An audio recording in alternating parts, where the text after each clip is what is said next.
Rob, Julie, the state's story never strayed through each week of these proceedings. They say Garcia wanted revenge for his firing from Creighton University's pathology department and the problems it caused finding other jobs.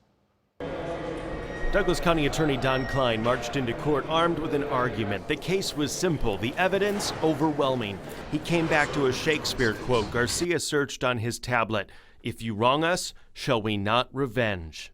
Klein, that's not something that we just made up. It came from the defendant. He looked it up on the internet. Klein then went through the evidence, the termination letter from Creighton in 2001, the Dundee neighbors who remember a silver SUV in 2008, the gun purchase in 2013, the Mother's Day FaceTime screen grab of the Brumbacks that same year in the same clothes police would find on their bodies, the cell phone searches for victims, the bank records putting Garcia in Omaha that same day. Klein, it's like him talking to us. Klein painted Garcia as a man whose life was spiraling out of control. He told the jury Garcia had trouble taking responsibility for problems his whole life. The veteran prosecutor then asked the jury to take responsibility for him, to find the man guilty. Klein, I'm asking you to give the families in this case peace. And in his closing today, Klein admitted to the jury police were stumped after 2008. He said Anthony Garcia may have gotten away with those murders, but Douglas County Attorney Don Klein said Garcia could not help himself. He had to come back and kill again, and that, for the state, is what did him in. Rob, Julie? David, thank you. Well, after the state's case, the defense started its hours-long argument.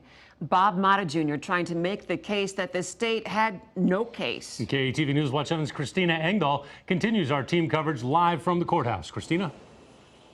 And Rob, the defense says the only thing proved beyond a reasonable doubt is that Anthony Garcia was a horrible resident, but they say that the state failed to prove that he's a killer. They say there's not a shred of evidence that any of the actual crime scenes connected to Garcia, and they say the state never showed proof of Garcia buying ammunition for that gun.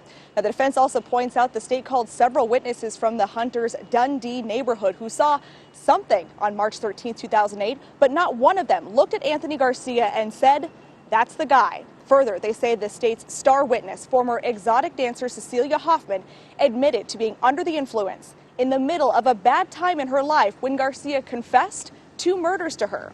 Motta Jr. points out a certain level of dishonesty inherently comes with the profession.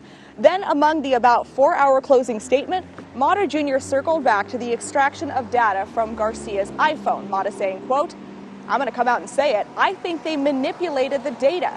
Nothing was done properly. Now, the defense also points out among those lists that were found in Garcia's home, they say that Garcia was depressed and planned to take his own life, and they say plans for identity theft is a far cry from murder. Now, they tell the jury that, yes, of course, those 4 victims' families deserve justice, but they say they're not going to get it here today.